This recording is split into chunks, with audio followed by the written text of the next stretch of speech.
بكائية الوزير. قال ابن زيدون المخزومي القريشي الأندلسي رحمه الله تعالى: أضحى الثناء بديلا من تدانينا، وناب عن طيب لقيانا تجافينا، ألا وقد حان صبح البين صبحنا حين، فقام بنا للحين داعينا. من مبلغ الملبسين بانتزاحهم، حزنا مع الدهر لا يبلى ويبلينا، أن الزمان الذي ما زال يضحكنا أنسا بقربهم قد عاد يبكينا. غيظ العدا من تساقينا الهوى فدعوا بأن غص، فقال الدهر آمينا. فانحل ما كان معقودا بأنفسنا، وانبت ما كان موصولا بأيدينا، وقد نكون وما يخشى تفرقنا، فاليوم نحن وما يرجى تلاقينا. يا ليت شعري ولم نعتب أعاديكم، هل نال حظا من العتبى أعادينا. لم نعتقد بعدكم إلا الوفاء لكم رأيا، ولم نتقلد غيره دينا. ما حقنا أن تقروا عين ذي حسد بنا، ولا أن تصروا كاشحا فينا. كنا نرى اليأس تسلينا عوارضه، وقد يئسن فما لليأس يغرينا. بنتم وبنا فما ابتلت جوانحنا شوقا إليكم، ولا جفت مآقينا.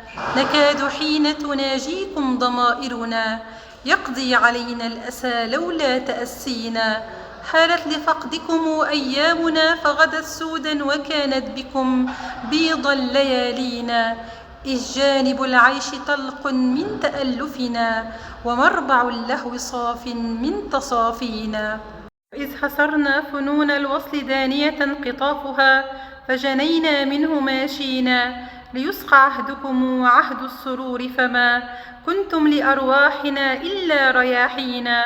لا تحسبوا نأيكم عنا يغيرنا، أن طالما غير النأي المحبين.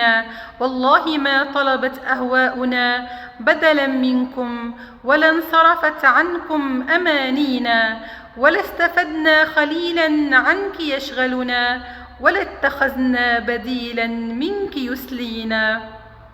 يا ساري البرق غاض القصر واسق به، من كان صرف الهوى والود يسقينا. واسأل هنالك هل عنا تذكرنا، إلفا تذكره أمسى يعنينا. ويا نسيم الصبا بلغ تحيتنا، من لو على البعد حيا كان يحيينا. فهل أرى الدهر يقضينا مساعفة فيه، وإن لم يكن غبا تقادينا. ربيب ملك كأن الله أنشأه مسكا، وقدر إنشاء الورى طينا، أو صاغه ورقا محضا وتوجه من ناصع التبر إبداعا وتحسينا. إذا تأود آدته رفاهية تؤمي العقود، وأدمته البرالينا. كانت له الشمس زئرا في أكلته، بل ما تجلى لها إلا أحايينا. كأنما أثبتت في صحن وجنته زهر الكواكب تعويزا وتزيينا. ما ضر أن لم نكن أكفاءه شرفا، وفي المودة كاف من تكافينا. يا روضة طالما أجنت لواحظنا، وردا جلاه الصبا غضا ونسرينا. ويا حياة تملينا بزهرتها، منى ضروبا ولذات أفانينا.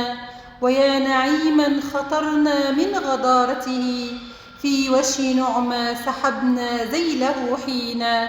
لسنا نسميك إجلالا وتكرمة، وقدرك المعتلي عن ذاك يغنينا. إذا انفردت وما شوركت في صفة، فحسبنا الوصف إيضاحا وتبيينا. يا جنة الخلد أبدلنا بسدرتها، والكوثر العذب زقوما وغسلينا. إن كان قد عز في الدنيا اللقاء، ففي مواقف الحشر نلقاكم ويكفينا. كأننا لم نبت والوصل سالسنا، والسعد قد غض من أجفان واشينا. سران في خاطر الظلماء يكتمنا، حتى يكاد لسان الصبح يفشينا. لا غرو في أن ذكرنا الحزن حين نهت عنه النهى، وتركنا الصبر ناسينا. إنا قرأنا الأسى يوما نوى صورا مكتوبة، وأخذنا الصبر تلقينا. أما هواك فلم نعدل بمنهله شربا، وإن كان يروينا فيضمينا. لم نشف أفق جمال أنت كوكبه، سالين عنه ولم نهجره قالينا. ولا اختيارا تجنبناه عن كثب، لكن عدتنا على كره عوادينا. نأسى عليك إذا حست مشعشعة، فينا الشمول وغنانا مغنينا. لا أكئس الراحة تبدي من شمائلنا سيم ارتياح، ولا الأوتار تلهينا. دومي على العهد ما دمنا محافظة، فالحر من دان إنصافا كما دينا. فما اصطعدنا خليلا منك يحبسنا، ولا استفدنا حبيبا عنك يثنينا. ولو صبا نحونا من علو مطلعه بدر الدجى، لم يكن حاشاك يصفينا. أولي وفاء وإن لم تبذلي صلة، فالطيف يقنعنا والذكر يكفينا. وفي الجواب متاع إن شفعت به بيض الأيادي التي ما زلت تولينا. عليك منا سلام الله ما بقيت صبابة بك نخفيها فتخفينا. تمت القصيدة بحمد الله.